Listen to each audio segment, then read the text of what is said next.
Daily Geeky Pastimes Podcast, episode 32, with the gaming news from the 17th of May, 2023. Slight change to the format of the podcast going forwards, I think, and that's that we're going to be focusing much more on gaming news. I've been trying to think about, what is the podcast for? What do I want people to come back for? And I think news is an interesting one, like having somewhere where you can listen to this in the morning and just get all of the gaming news and my thoughts and opinions on it, a little bit of discussion about it.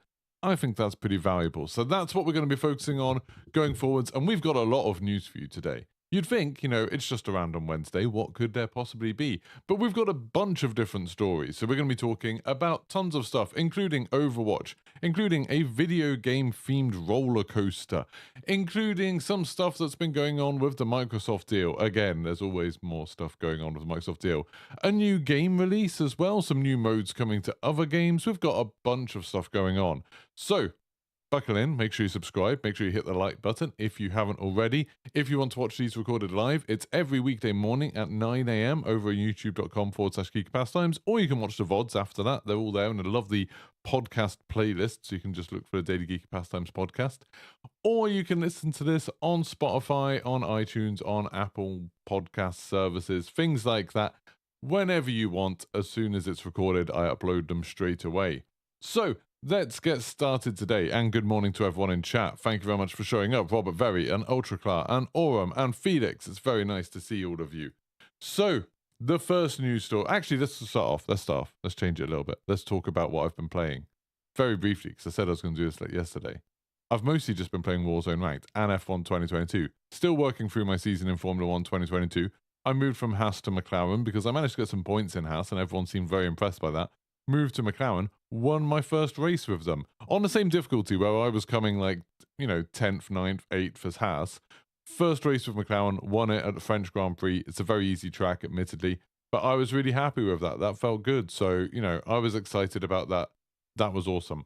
Then I was playing a bunch of Warzone Ranked yesterday. I played with Flynn and Cobb in the morning, played with Flynn and Saskia in the evening. Ranked is hard. Warzone is just hard. I don't think it's even ranked. I think it's just I find Warzone very difficult. It's a tough game. I was a little bit annoyed with someone yesterday on my Twitch chat at the end of the stream where they were saying there's no skill gap in Warzone. I was like, there clearly is. People are really good at the game. And I definitely think, same thing's happening I've been talking about for a long while, that there's a bell curve with, the average player skill in the middle. And what's happening is, in my opinion, lots of the people who aren't very good at Warzone stop playing Warzone or don't play Warzone as much because it's not as much fun when you're not very good at it. And so that sort of average skill is creeping up and up and up. The point where when we were playing last night, I'm only in silver. I'm in silver 1. So I don't think it's a skill-based matchmaking thing.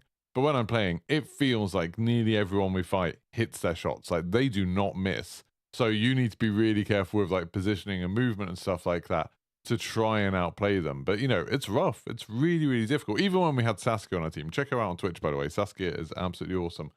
But even when we had Saskia on our team, I was still struggling so much. Nearly every gunfight I was getting in, it was just a coin flip whether I'd win it. So I'm finding Warzone Ranked very hard. I'm kind of hoping I'll be able to play a little bit more later. We might play some DMZ first. I'll see if Flynn's about to do any of that. But yeah, that was rough yesterday. Right, let's get on with the gaming news. The first news story, and this is something that is very near and dear to my heart, something I care a lot about. There is a new gaming-themed roller coaster, and we now have an opening date for it. Over in Portaventura, which is a theme park in Spain, kind of near Barcelona. It's near a town called Salou, which is just a little bit south of Barcelona. I think maybe an hour and a half, 2 hours south of there. It's a lovely theme park. Portaventura is definitely a park worth going to, especially if you're a roller coaster fan. They've got a B&M hypercoaster there called Shambhala that is spectacular. And they have a dueling wooden coaster that I think is a bit underrated. I think it's a lot better than people say it is. Stampeder, I think is a very, very cool roller coaster. But the whole park is pretty lovely. It's got a bunch of hotels. It's got a little water park there. Nothing fancy with the water park, but it's fine. And, it's Spain, so it's hot. It's got some fun water rides and stuff like that. Just a nice vibe around Portaventura. I think it's a very pretty park, and there's a lot of not amazing rides, but good rides. It's got an absolutely insane ride called Furious Baco that is a launched Intamin wing coaster. And after you go on it, you realize why Intamin never made one of those again, because it is it's just, traumatic is a strong word, but it's getting there. It's like, it feels a little bit traumatic. But it's also kind of fun because it just launches you so fast. And on a wing coaster, the seats are hanging off the edge of the track, which means that, they've intrinsically got a little bit more bounce to them, a little bit more flex to them. And because you launch so fast, it's like 90 something miles an hour. You're just vibrating violently around the track. And the track doesn't, like, normally with a launch coaster, you do this thing where you launch out of the station and then you go up. And that sort of obviously takes a lot of the speed away. It sort of like drains the speed out of the coaster. With Furious Backhoe, you don't. You launch out of the station like 92 miles an hour, and then you go into a drop, which, is a bold choice for a roller coaster that's already vibrating wildly. And then you just like go around a corner, lots of positive G's and stuff like that, do a little inversion, go around another corner, then it ends basically. Like, that's the end of it. There's no like big drops or anything like that in it, but it just feels so unbelievably fast. And it's all themed around a monkey causing chaos at a winery, which is, like, that's a unique theme. So Furious Backhoe, worth checking out. They also have a Ferrari themed roller coaster that's very cool. That's a big launch coaster. Pretty sure it's the tallest coaster in Europe. I think it is. But it's a lot of fun. If you sit on the front row of that, you got to wear glasses. You got to wear like safety goggles because they did like a opening day thing for the press and stuff there, and they had Fabio, who's like that male model guy, and I think it was him. Oh no, that was he got hit on another roller coaster. No, maybe it was just some Spanish journalist. I don't know. Whoever it was on that roller coaster on opening day for a press event type thing. And they hit like a seagull or a pigeon or something while they were going down the launch, and they just ended up covered in like bird blood. It was disgusting, but now you have to wear glasses just in case you get hit by a bird, I guess. Anyway, this park, lovely park, we'll go back there sometime this year. They've announced that their new Uncharted roller coaster is opening on June 17th. So this is a new indoor roller coaster, a dark coaster, so that means it's all in a building, the entire thing. Think maybe if you've been to Florida, Escape from Gringotts at Universal, Space Mountain at Disney, or the new Guardians of the Galaxy coaster at Disney. That sort of vibe, something inside, probably a lot of theming, I would imagine, probably some screens and stuff. Not really sure what's inside, but I'm looking forward to finding out. I'm really looking forward to going on this. I've got no idea how big it is or anything like that, but they've been making a big deal of it, which makes me think it's probably going to be pretty cool. It is based on films, not the games, really. It's, a game license, but it seems like they've got the deal with Sony to make a roller coaster based on the film that was based on the game. I would say, with that Uncharted film, I watched it. I didn't see it in the cinema or anything, because everyone said it was terrible. I watched it much later, and I thought it was all right. I think I watched it on a plane. I think I watched it when I was flying to Florida at the end of last year.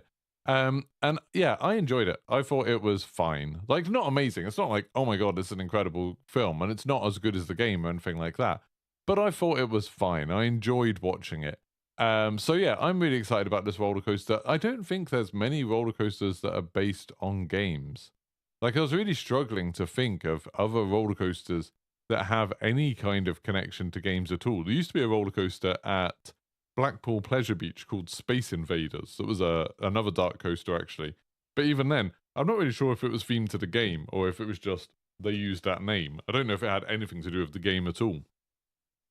But it seems like a pretty unique thing. It also seems like a sort of set of licenses that I'm surprised more companies haven't tried to exploit. Like, you could make some really cool stuff, a BioShock-themed roller coaster, a Halo-themed roller coaster, a Call of Duty-themed roller coaster.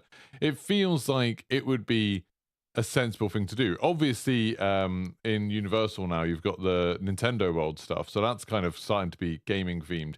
And you've got the Mario Kart ride that's kind of a roller coaster. You could argue, but although it's powered and stuff, I think, so it doesn't really count. And then you've got the new Donkey Kong Country roller coaster that's going to be at Epic Universe, the new theme park in Orlando that Universal are building. That will be a proper roller coaster, so that will be another gaming-themed roller coaster. But yeah, I don't think there's many.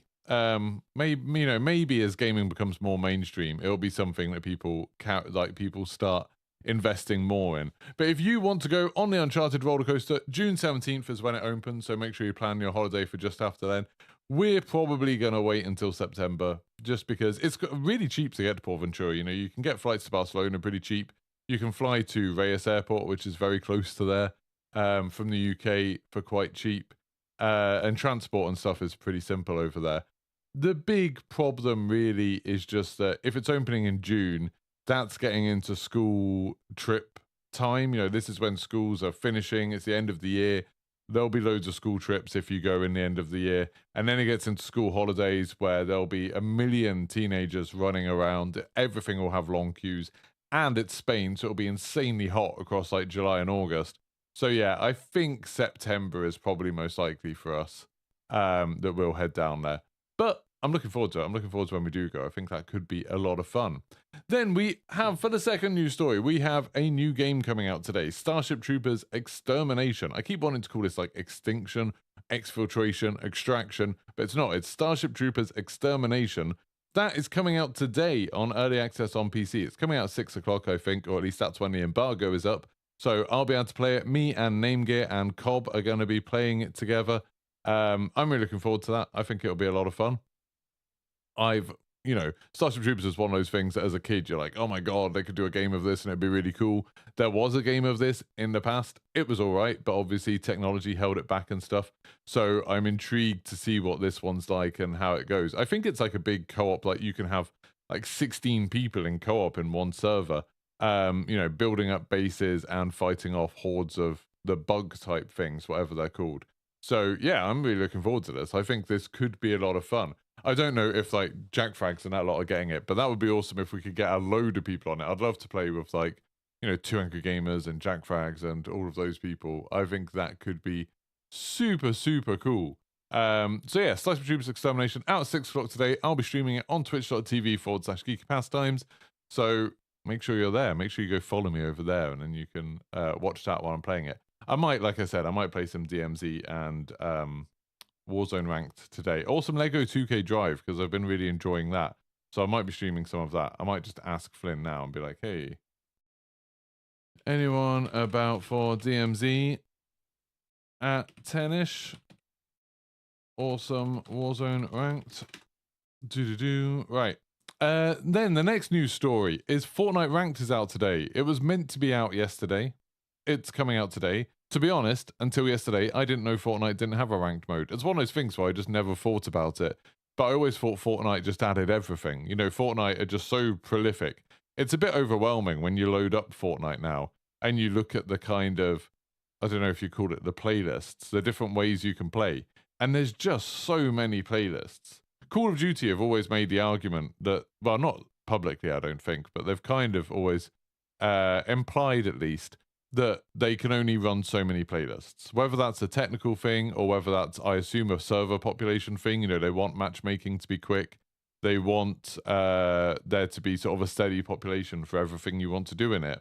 They sometimes will take away like trios or something to replace it with, Warzone Ranked or Plunder or Cold Air Resurgence. And then you get modes that people really like Cold Air Resurgence, and they only have it for a little while, then take it away again. Fortnite, you load it up and it's like, hey, do you want to play singles, duos, trios, quads in normal? Do you want to play singles, duos, trios, quads in zero build? Do you want to play the creative mode? Do you want to play the creative mode in all of these like hundreds of different maps and modes that people have created?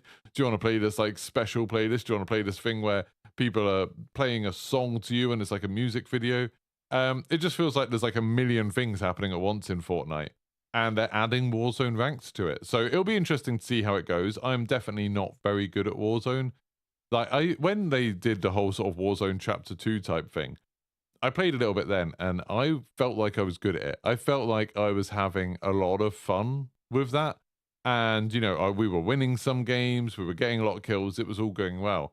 And then last time we played for the end of a season and did the whole end of season event, it wasn't very good. It wasn't the best end of season event. But when we did all of that, I played a little bit after that with Cobb. And we were just terrible. Like, we just could barely get any kills. We were not coming anywhere near first. We were coming really far back, struggling to get quests done and stuff like that. I don't know what changed, but Fortnite felt like it got a lot harder. Maybe I just got a lot worse at it. But it does sort of put me off the idea of playing Ranked. But I am happy for everyone who does play Fortnite, because I think Ranked is a really good thing. I think Apex showed that Ranked can work really well for a Battle Royale game. It's a good way of keeping people playing. It's a good way of like making people play for longer sessions maybe and stuff like that. it's generally a good idea. I'm interested to see what it looks like what rewards do you get for different ranks and stuff. You know, do you get a fancy badge? That's sort of the stuff that I care about with ranked a little bit. Like I always say, oh, of Call of Duty, you shouldn't care about the rewards, you know, you should care about the gameplay being fun. But I do like having that sort of character chase. I like having something where it's like, oh, okay, if I do well in this, then I'll get this shiny badge. I wish Call of Duty made a bit more of it, and I think they will over time, you know. We were saying yesterday, when you kill people in Call of Duty, it'd be nice if it came up with like their badge showing what league they're in. And then I realized it actually does at the bottom of the screen in that bit that no one ever looks at because it's at the bottom of the screen where you don't look at it. But I think it's glitched at the moment because it just says everyone's in bronze 1 like all the time. I was even watching like Lackey's stream where he's there in red, crimson, whatever it is, like the second highest one, and they're still getting bronze 1 on every kill. So I think it's just glitched. It just doesn't work. But once that does work, it'd be cool. I think it should show it up in the kill feed. In the kill feed, it should have like, you know, just your little icon next to, you know, your name and the person you killed's name. So then you can see the sort of mismatch. Because it'd be exciting to me if I managed to kill like an iridescent player or top 250 player. I'd be super excited. So that'd be good. Although maybe it would be bad for people who are in Crimson or Iridescent or whatever to see that they got killed by a bronze player, which I'm sure happens. You know, I'm sure that sort of stuff happens all the time. But yeah, Fortnite, I'm intrigued to see what's happening. I just saw Callum Cattell said in my chat that Fortnite are apparently taking away trios for ranked. So they are hitting this idea of a limit of playlists or something, which is kind of interesting. Maybe trying to funnel people towards ranked. Really interesting. It's interesting that they've all gone for trios as well. Like Apex obviously is built around trios, but it's interesting that both Warzone and Fortnite have settled on trios as being like, that's the sweet spot for ranked. That's kind of interesting. I sort of thought Warzone might do it in duos because I think, although like Warzone quads, you know, watching ranked would be really interesting in quads, and there's a lot more options for like strategy and stuff in quads, especially with like who has what type of gun and stuff like that.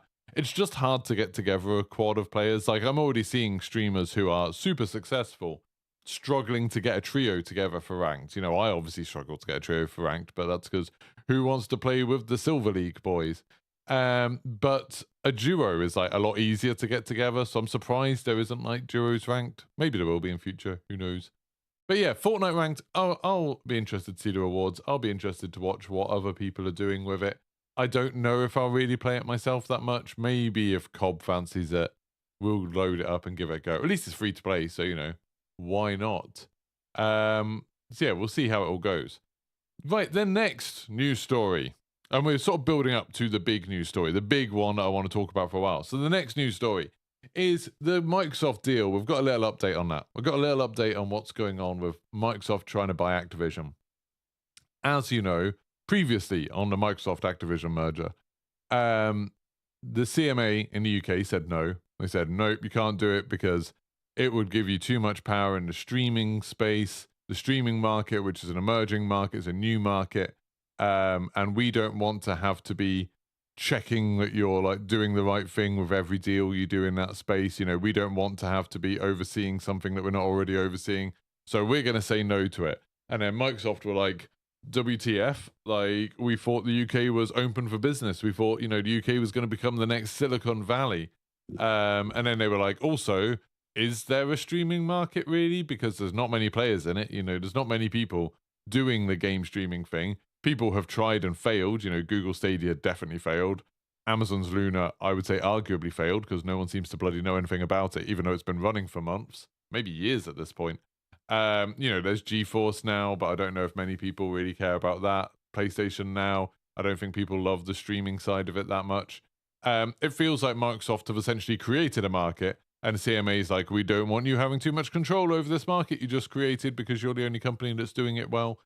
And yeah, so Microsoft were annoyed. Then the EU said, yep, we're going to accept it. We do have worries about how much power you have over the streaming thing, but we accept your remedy. We accept that you are going to let any other streaming providers put Call of Duty on their streaming services.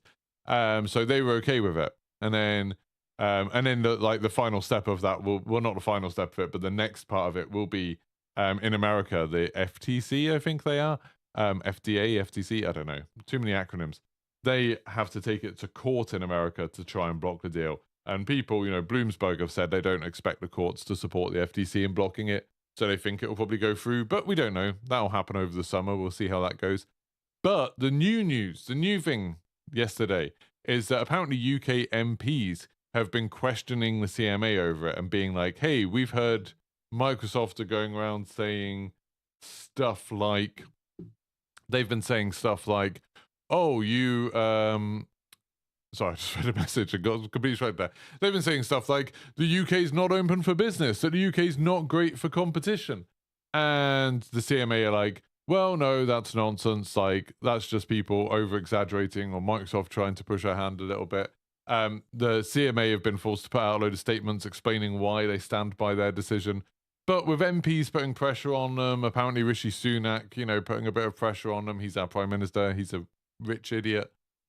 Eat the rich. Yeah.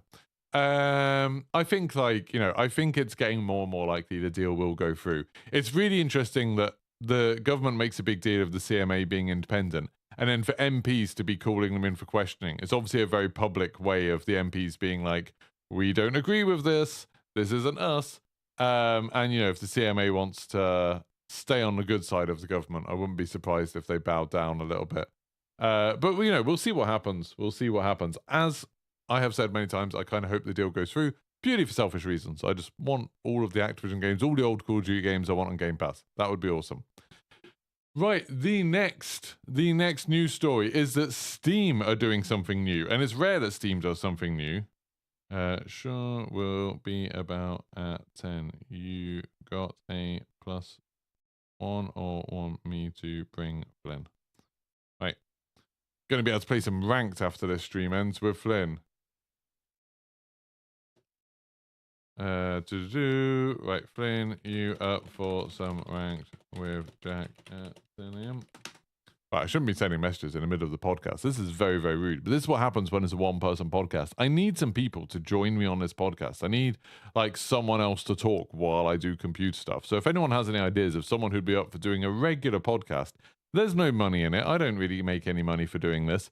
But, it's fun to do. But if there's someone who's willing to be about 9 a.m. every morning, or at least some mornings, and co-host it with me, I'd be open to ideas. Anyway, yeah, Steam doing something new. That's big news whenever Steam does something new, because Steam are a little bit, what's the word? Slow to progress. So, Steam as a, I'm not just talking about Valve, although Valve are, but Steam as a application, as a marketplace, doesn't change very much. It changes slowly over time, but I suppose it's because, if they're getting it so right, why would they bother? Although it is weird when you load up Steam now. I think it looks very old-fashioned. It looks quite like an old PC app. Like a lot of things used to look like that, but nothing else does really anymore. Anyway, Steam is adding a 90-minute trial option to games. So it's testing this out, first of all, with the Dead Space remake. And this is a bit weird because, Steam itself doesn't, they haven't really spoken about this. They haven't spoken about it on their blog as far as I know. They haven't talked about it anywhere really. And they've just put it up. So if you go onto the Steam page, I can put this on the screen for people who are watching.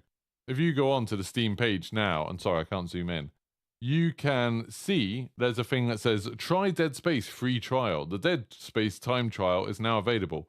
Play for free up to 1 hour, 30 minutes. So you can just play it. You can download it and play it. It doesn't count a download time or anything like that. And then you can play the entire game for an hour and 30 minutes. And this is good in a few different ways. The big one is obviously that people can play it without having to put the money up first. Because Steam, for anyone who doesn't know, has a 2-hour refund window. And this is something that lots of people abuse is maybe a strong word, but they definitely use it a lot. And I've used it in the past where you play a game for an hour and a half or so, you don't really like it, and you just refund it. Obviously, some people use that when they have no intention of ever buying the game. They just buy it to play it for a couple of hours and then refund it when they can. Because it's an automated process, you basically always get the refund. So this is a way of letting people do it where they don't have to put the money up front. And from the game developer's point of view, I think I've heard in the past, especially for indie games, it's been quite a problem when they get lots of refunds. They get a certain amount of money coming in, and then they get a load of refunds coming out. I think it looks bad for them in terms of like how Valve see them, how Steam see them. And it's a problem for like their books and accounting and stuff like that. It's just not great. You know, if they've got a really high refund rate, it doesn't look great. And it sort of causes a bit of a problem for games that are short. You know, if you've got a little indie game that only takes an hour to complete, I wouldn't sell it on Steam because people will just complete it and then refund it. Like, that's a significant problem. So this seems to be a way of kind of getting around that, of kind of doing something where it's like, hey, this is just a demo, but the developers don't need to make demos. I just saw there Danger Man saying return to demos. It's definitely like, it's a fun thing when developers do make demos, and like someone DK said, didn't Resident Evil 8 do the same? They did like an actual demo, I think, like where they made a demo version of it. This is a little bit different in that it is just the game, just the full game. And so that means the developers don't need to do any extra work, as far as I know. Like, it's a Steam thing. Steam is tracking your playtime. Steam is deciding when you lose access to it and stuff like that. And that means that like the developers don't need to do extra work to make a demo version, which is a very time-intensive thing. And I think questionable in terms of how much extra money it makes them, which is why you don't really get many demos anymore, especially as games get more complicated. But, you know, it's all above board. It doesn't require anyone to use the refund thing. So you can download this, see if the game runs, see if you like it. No harm done. I do wonder if this is going to come ahead of an announcement that they're going to change their refund policy. Like, I do wonder if this is going to be like instead of the refund thing, because if they do this, but they only do it for longer games, they only do it for games that are okay with it, and then they don't do it for indie games where, you know, like I said, you get some games that are only an hour or two long, and it's a little bit like, it must suck for the developers who make these like short games that are really, really good fun, but then they get hit with like refunds for basically all of them because people don't want to pay for anything they don't have to. I think this maybe could be a good solution. Losing the refund thing would suck because some people use it legitimately. You know, I've used it where you buy a game and then the game just doesn't work. You know, the game just isn't finished. It isn't what was advertised. You know, maybe there's a lot less content than what they said. Maybe the trailer was really misleading. The refund thing is really useful for that. But maybe they'll do something where it's like you can only do like one refund a month or something to stop people from using it all the time. No idea. But it's interesting. It's just interesting when Steam does something new. Let me know in the chat. Like, what do you think? Do you think this is a good thing or not? Afas said it saves money on transaction fees. Yeah, because like companies like are paying a little bit of money whenever you're doing transactions. They normally just build it into the cost of the product. But if you're paying for something and then you're getting a refund, I think like there's money involved in that transaction. I think like there is money involved in that process for someone's paying for that. And so this will probably save quite a lot of money at some point. So yeah, we'll see how it goes. We'll see how it's happening. Oh, Dangerman said, you think too many other apps or websites UI change for change shakes? See YouTube. I like the way YouTube looks at the moment, personally. I'm quite a fan of like YouTube's UI. I think it's quite nice. It's one of the things that I do like about it. It's one of the things that I don't like about Twitch. Like, there's a lot of stuff I do like about streaming on Twitch, but I do wish that they would do a sort of updated interface. You know something that weirdly, this is completely off topic, but just on a tangent with Twitch. When the whole thing happened, I was about to say kicked off with Kick. When people started streaming on Kick and people, you know, were deciding, do they want to stream on Kick? I tried it for a couple of weeks, saw how it was and stuff like that. When all that was happening, I don't really know how Kick's doing now. I don't know if it's surviving, if it's doing well. Oh, there's my notes. You can see, you got a little spoiler there for what's coming up. But when I went on to Kick for a little bit, I was trying to think, like, you know, what's good about it. And obviously for a lot of people, there's stuff like, you know, the bigger revenue split for creators is a big deal. Like, that was huge. The idea that people were getting higher stream quality, that was a big deal. Like, that mattered. But then I realized one of the things that I really like about it, one of the things that I think is really good about it, is if we just have a look. This is Kick. And I would say I don't think Kick's going very well for people because, you know, the highest viewed stream on Warzone right now is 305 viewers. That's not great. And that's Average Dad, who like was already popular. It's not like he became popular on us. But anyway, if you load up Kick, so you load up this, fine, whatever. Look how big the default window is. Like, look how huge that is. So you just click on it, and then you immediately get this massive window with the stream on it. 150. That's quite nice. And like the rest of it is all basically the same as Twitch. Like the rest of it is all basically the same layout as Twitch. But if I go on over to Twitch and then do the same thing, so I'll just go on to Warzone, click on the top stream, it's got 2.2 thousand viewers. Il travaille un peu sur tout en même temps, du coup, il faut juste I was thinking there was a massive patient. difference. Now I'm looking at it and being like, actually, it's pretty much the same. What am I on about? I'm an idiot. For some reason, I thought that the Twitch one looked much smaller and the Kick one looked much bigger, but maybe I'm just wrong. Maybe I've gone. Merci I've GG lost pour my les mind. 15 mois, Jartillon pour les 14 mois, Loup du Champ pour les 32 mois. Well, that's that page rest. For some reason, I was thinking Kick looks better because the default window for the stream is much bigger. Oh no, I know what I was doing. I was comparing it to YouTube. It's the YouTube stream. Yeah, you go onto a YouTube stream. Right, this is where we go. So we go onto a YouTube stream. We'll load up Blacky's stream. I'll just mute it. Obviously, you get an ad first of all, which is a little bit annoying, but we'll get rid of an ad. It's just 5 seconds, skippable. And this is the default window. That's what I was thinking of, not Twitch.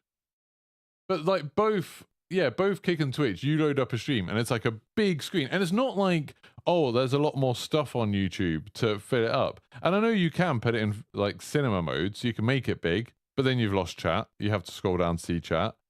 I was just really surprised that like that's kind of like that's a weird first impression. Like there's all of this blank space here. This is just like on a normal desktop monitor. And I know a lot of these things are really designed around what they look like on phone or what they look like on tablet, because that's where a lot of people are watching this stuff. But I was just really surprised, you know, it's like that is a worse experience. That is like a worse experience when you load it up. And then if you want to make it look right, you've got to fiddle with the buttons. You know, you've got to be like, do I want to have a mini player type thing? No, because that makes it tiny. Do I want a cinema mode? Okay, but now I don't have chat on top of the screen. Like, it's actually quite a, you know, like to me at least, it's a bit of a pain to get it to look right, which is a shame. YouTube could sort that out. That would be much better. Anyway, let's go on with the rest of the news. Let's go on to the next bit. Oh, sorry, someone was just saying, Rob Very was like, is early access not demos? I would say early access is a different thing. Not all games want to launch in early access. Not all games want to do that. And early access, often you have to pay for it. Like most early access games, you have to buy them. Some are free, but some you have to buy them. And then you'd still have to go through the whole refund thing. The demo thing they're doing is literally like, it's a finished game. Well, you know, as finished as any game is now. But it's a finished game that you can download and load up for free, play for an hour and a half, and then decide if you want to buy it. I think that's a different thing. Like, I feel like that's quite a different thing. Right, the next news story. We've got two left. One more, and then we get to the big one. So, Blizzard have talked about the Diablo test. The Diablo tests are over. The last Diablo beta was over. And they've said it was a big success. It was a very successful test. And they found things they needed to. And they did quite an interesting breakdown of it. And they were talking about how, basically, like, the test went well in terms of people didn't really have server queues. People weren't crashing out of servers. People weren't having the lag problems they had in the last one. They were, like, testing the fixes that they'd made since the last beta. And it obviously went much more smoothly. And that's really, really solid. That's really good. But then it was interesting that they were also saying, but we also found a load of stuff that we wouldn't have found if we hadn't have done another test. So loads of stuff to do with what happens when a bunch of people try to join a clan at the same time. What happens when loads of people are messing around with their friends list at the same time. Because obviously at the beginning of the beta, lots of people were doing stuff like that to try and join up with people. And they were saying like, that was kind of information that they just couldn't get on their test. And when they were talking about their test, they described what they are. And I sort of assumed something like this would happen, but I never heard about it before. So apparently, this is from Blizzard, so I'm guessing it's just true. One of the ways they test it is they run literally millions of virtual machines, like virtual clients, essentially, that are all bots. And they get those bots to do simple tasks. You know, they'll go and attack the first enemy. They'll go and pick up an item of loot. They'll go and add someone to their friends list. They'll go and teleport to town, like teleport to their friends. That sort of stuff. They do all of those things. And they were saying, like, they do that with millions of accounts. Like, they have, you know, I don't know if they said a million or millions, but the number was million, which is a big number. And they said, you know, they set up servers to do that. So then they can, you know, press a button and be like, okay, what happens if 1 million people try to add someone to their friends list at once? what happens if 1 million people try to teleport to town at once, and then they can see what happens to the servers and stuff. And they were saying, like, that's really cool. Like, that's a really good thing to be able to test. Obviously, a lot of companies can't test in that way. That's a thing, you know, that Blizzard are able to do because of their size. And that's, like, to me, insane. You know, getting 1 million people on a game at once is pretty rare. You know, people like Counter-Strike have that, but not many other games will have that many users on. But they were saying when they do the real beta test, when they, like, actually put it out into the environment, then they have the problem of, you've got people from all different geographical locations. So people from, you know, all different continents trying to log in, trying to do all of those things at once. They have people from all different ISPs on all different kinds of connections. You know, people trying to connect with really bad, like, dial-up connections. People trying to connect with super fast, you know, 3 gigabit fiber connections. They have people, you know, trying to connect with Starlink or something like that. People trying to connect through hotspots on their phone. They have people trying to use lots of different hardware, lots of different routers that might have like different NAT settings and things like that. So, like, that's the stuff that they can't test for. It's just all of these different physical hardware setups, connections, locations. They can test for behavior, but they can't test for behavior on all of those different setups. And that's where they start finding problems. You know, they might suddenly find, oh, okay, well then, you know, if we have 10,000 people try to connect and they're running at an incredibly high frame rate, that causes a problem. Like that Overwatch bug where, I think it's Apex bug. That Apex bug where the sound was cutting out and it turned out it was just because people were running the game at such high frame rates. And it's, you know, stuff like that they just can't test for. And they need these big open tests for. And that's just super interesting. I think that's like something that you can extrapolate from thinking about other titles, like thinking about other games. So like with Call of Duty, I saw yesterday they released an update that was meant to fix a couple of problems that they had in, you know, just in the game in general, I think. I don't know exactly what the problems were. But when they put that fix in, lots of people suddenly had big problems in multiplayer, that they couldn't change their loadout, that they had like graphical problems, they had FPS problems. Suddenly it caused lots of issues for a lot of people. For me, it didn't make the slightest bit of difference. You know, on my system, whatever, it didn't affect me at all. For some people, like I know Saskia, who I was playing with yesterday, had massive problems with it. And I saw loads of people in the replies on Twitter being like, oh, don't you even test your game? Don't you test your updates? Don't you play your own game before you push these updates out?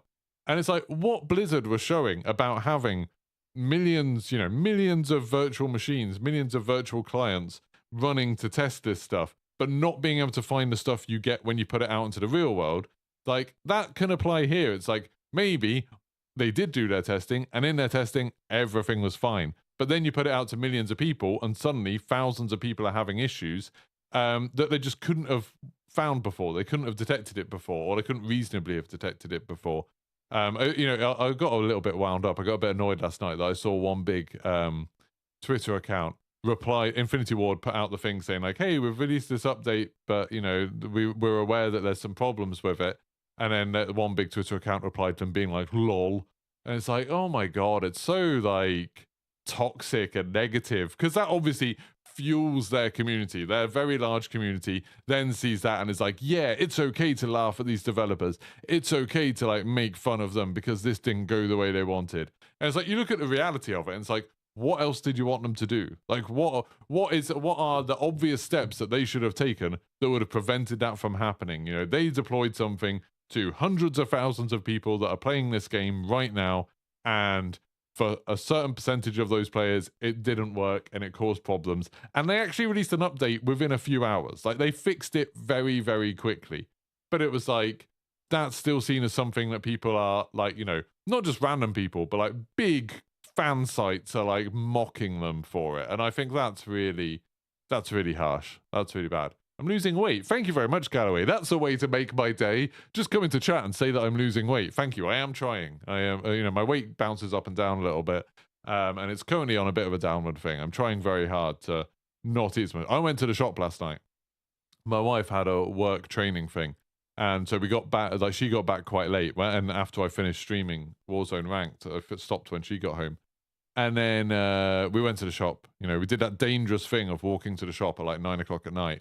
and being like, you know, oh, I could get some BNs, I could get a curry, you know, just like a little ready meal one and cook that up. I could get a pizza. And then we didn't buy anything. We came out of the shop completely empty-handed, didn't buy a thing, and I felt good about that. I felt good. And, you know, then we had a tin of beans and sausages on toast. So we did end up eating something. But at least we didn't go buy any like junky food. That was good. But yeah, anyway, so this whole test thing, I think is really interesting. Just a little insight into how these companies test stuff.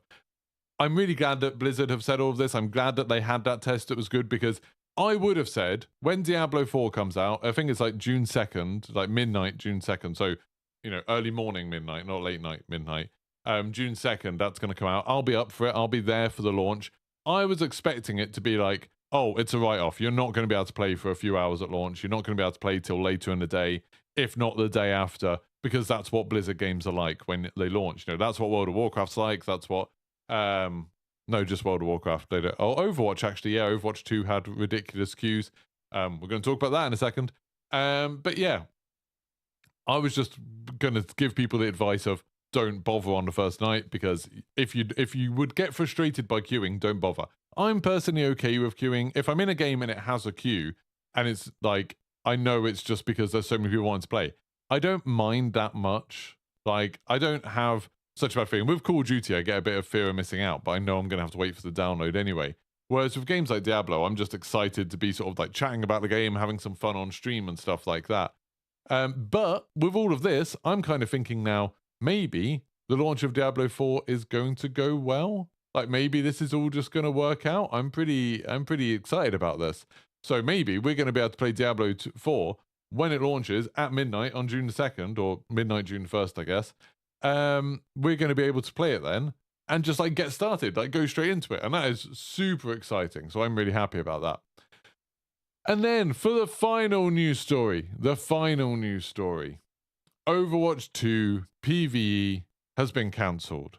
And I think this is the biggest news story of the day. I think this is probably the most interesting news story of the day. So Overwatch is a game that, you know, it's a multiplayer game. It was made as a multiplayer game, a multiplayer-only game. They have done some little PvE, so I mean co-op PvE is like player versus enemy fighting against AI. They have done some things like that in the past for special events, but they were all super basic. You know, the enemies didn't have any AI. They would just trundle towards you and you would shoot them all. But they announced, when they announced Overwatch 2, that, okay, Overwatch 1 is just becoming Overwatch 2 in terms of the multiplayer, you know, and they changed some things. They changed it from 6v6 to 5v5. They changed, you know, obviously some of the characters had reimaginings. There were some new characters being added, new maps and some old maps. It was kind of like a big update to the multiplayer, but it wasn't really enough to seem like a new game. The big push for like what makes Overwatch 2 a new game was that they were talking about having a campaign. They were talking about having a real sort of story-based narrative mode that's going to have like PvE stuff, and it's like the heroes are going to have new special abilities for it and like progression. And they were bigging it up as like, this is going to be something really different for Overwatch.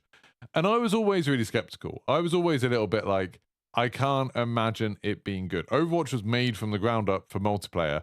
I can't imagine it being a good single-player experience. I can't imagine Overwatch 2 suddenly getting a campaign that's as good as something, you know, like, I don't know, Doom 2016 or Half-Life or Singularity or Bioshock, something like that.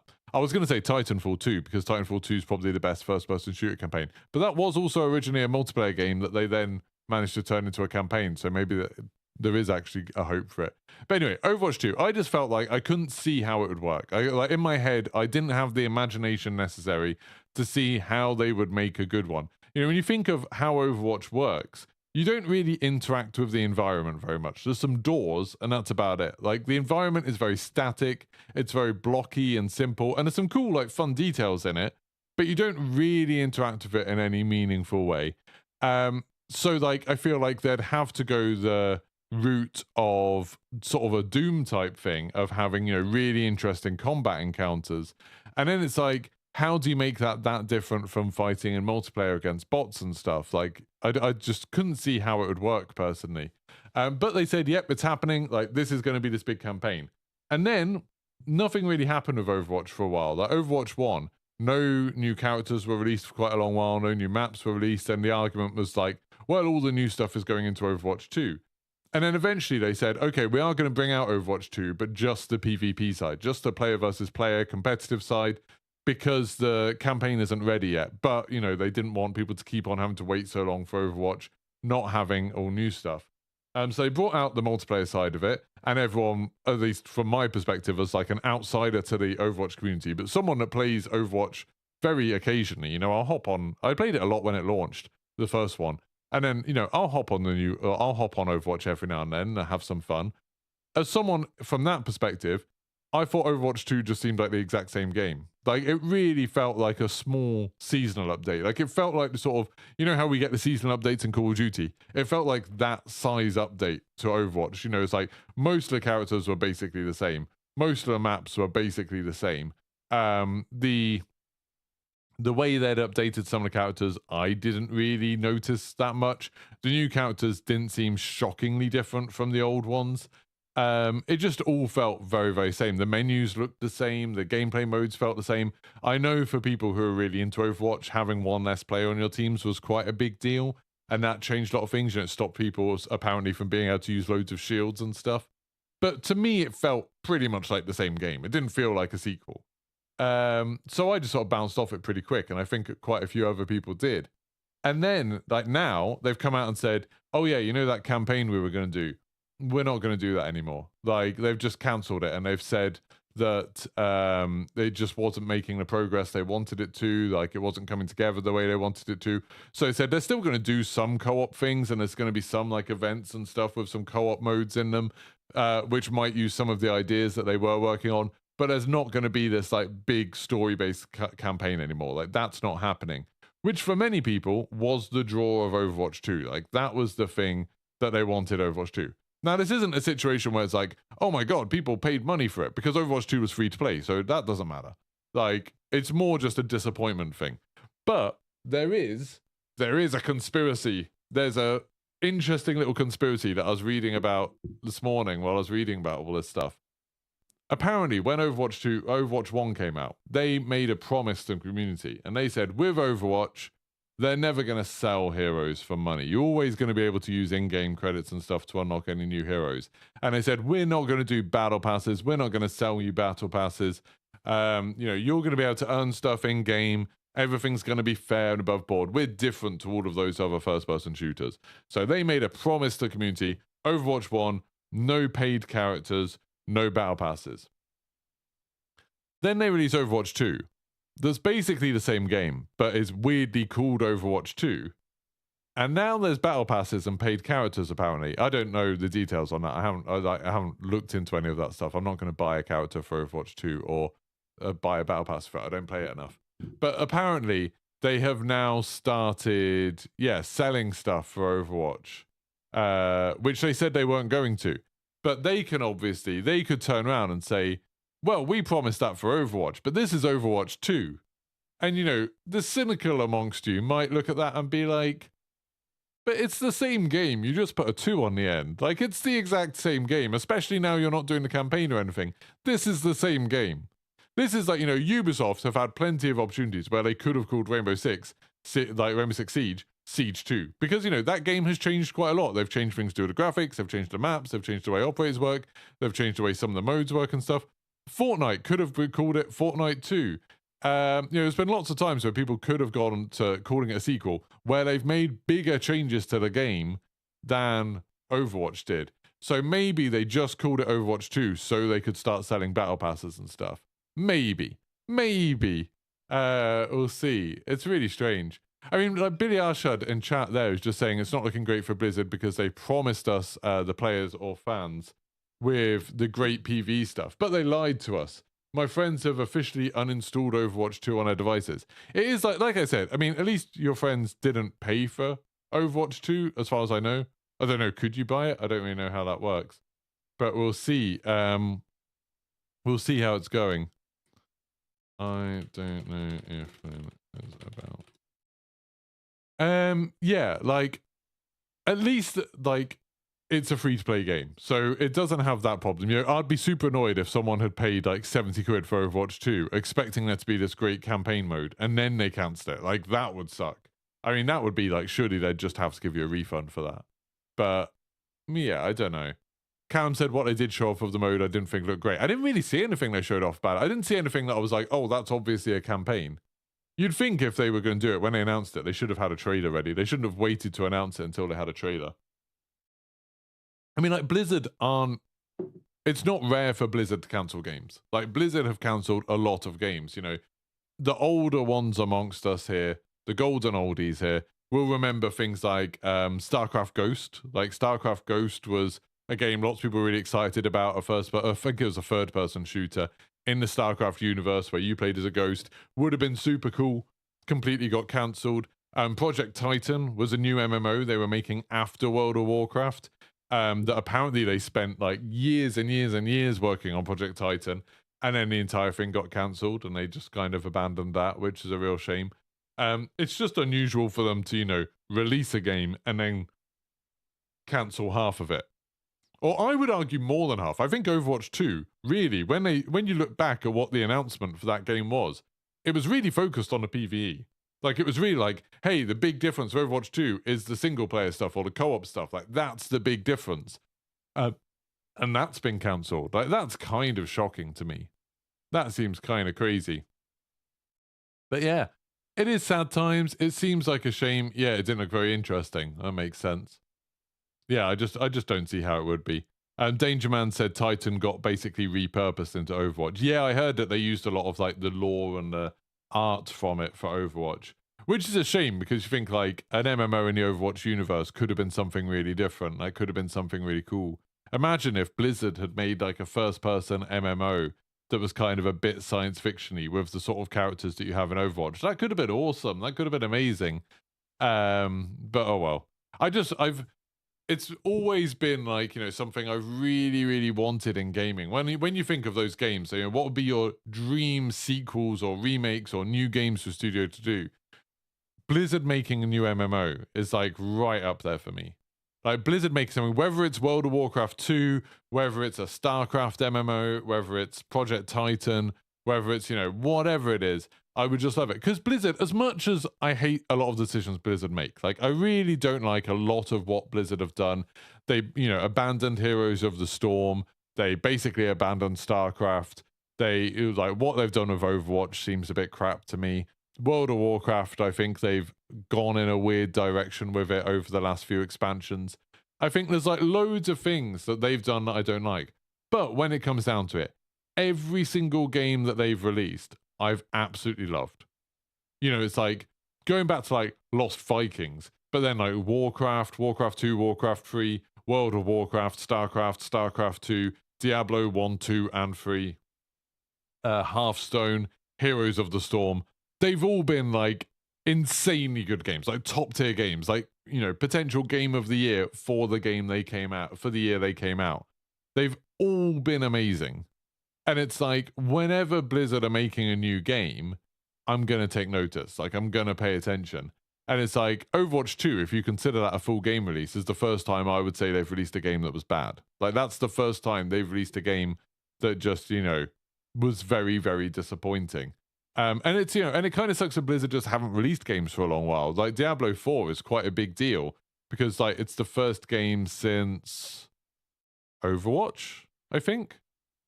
I think Overwatch came out after Heroes of the Storm, didn't it? I think it was Heroes of the Storm first and then Overwatch. I think, I'm not sure.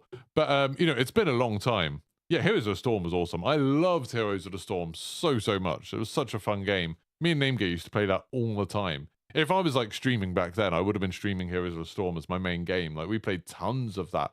I just loved it as, like, a simpler MOBA type game. You know, I couldn't ever get into League of Legends or Dota, just with the shop stuff and all the items. It's too complicated. And Heroes of the Storm really cut it down to like, okay, you've got a map where you've got different objectives, so you have to know about that. You have to know how that works. And then you've got the characters and their abilities. And that's it. Like, you don't need to learn anything else. You don't need to learn about tons of items. You don't need to worry about killing creeps. You don't need to worry about last hitting and stuff like that. Everyone shares XP, so like you all level up at the same time. It was just like, it worked really, really well. And the characters were a lot of fun because they were from all the Blizzard games. God, Heroes of the Storm was good. It was so much fun. And then they abandoned it, which sucked. I think they needed it to be as successful as League of Legends or Dota, which it just wasn't, which is a real shame. But yeah, I mean, I'd love it if Blizzard just made more games. Like, if Blizzard this year, if in June, you know, when they're doing the Summer Games Fest, Key 3, when that all happens, if they announce something like StarCraft 3, World of Warcraft 2, Warcraft 4, Heroes of the Storm 2, even Hearthstone 2, I would be so excited, like unbelievably excited. And I think they could, because it's happening just after Diablo releases. So Diablo releases, and then it's Summer Games Fest. I think there's an opportunity for them to announce the next thing. Try and put this Overwatch stuff behind them and just announce a new game that they've been working on. I'd love it. I think, like, I mean, what would be your favorite? What would be the most exciting game for you for Blizzard to announce? For me, I think it would be World of Warcraft 2. That would be the biggest thing. If they announced an actual sequel. And I know people always say, like, oh, it'll never happen. You know, World of Warcraft's so popular and people have got their characters on and stuff. But it's like, EverQuest did it. EverQuest 1 and 2 were running side by side for years. Final Fantasy did it. Final Fantasy 11 was still very successful, doing very well. But then they released Final Fantasy 14. And bear in mind, you know, when Final Fantasy 14 released, Final Fantasy 11 was still doing well. But then Final Fantasy 14, the second time they released it, was really good. And everyone kind of moved over to that. Like, companies have released sequels to MMOs and managed to make a big success of them. I just think, like, oh, I'd love it if they did something like that. I did an episode of the podcast a few days ago, which you can check out the VODs and the episodes of where I talked about the stuff I'd like different companies to do for Summer Games Fest. But it's like, it keeps on changing. I keep on thinking of new things I wanted to do, and World of Warcraft 2 would be so unbelievably exciting. An MMO for consoles. Yeah, if they did World of Warcraft 2, I would 100% want it to be on consoles too. Imagine if they thought that the Microsoft deal was going to go on. So they're doing, like, you know, an Xbox and PC cross-platform, cross-progression, cross-play MMO. Oh my God, it would be amazing. New combat system. So it's like not a hotbar combat system, but actual, you know, like a Dark Souls-ish combat system. Dark Souls light, like not as hard as Dark Souls, but having that kind of parrying, blocking, dodging. Oh, it'd be so unbelievably good. I would absolutely love it. Anyway, that is all we've got time for. Let me know in the comments if you're watching this afterwards, or if you're watching this live, you can let me know right now. What do you think of this format for the podcast, where we just spend a whole episode talking about news, where we just, like, talk about news and then go off on a few tangents about the things linked to the news? This is something that I think, you know, might be a bit more sustainable. I think it might be a bit more interesting to people. But let me know what you think. You know, I can be flexible. I can bounce backwards and forwards as need be. But I would very much like to hear all of your feedback on a podcast. If you've got ideas about things that's working well on a podcast, things that I should do more, things that other podcasts do that you want me to steal, let me know. I am very open to feedback about all of this. Please do tell me. So, thank you very much to everyone who's been watching. Thank you to everyone that likes the stream. Thank you to everyone that's watching the VOD. I appreciate all of you. Don't forget to subscribe. Become a member if you want. It's only $1.99 a month, and it supports me, keeps me doing this podcast, makes me make a bit of money, which is always good. Thank you to whoever just remembered to press the like button. And I will see you over on Twitch. I'm going to go play some Warzone Ranked with Jack Frags right now at twitch.tv/Geeky Pastimes. So I'll see you over there. Goodbye.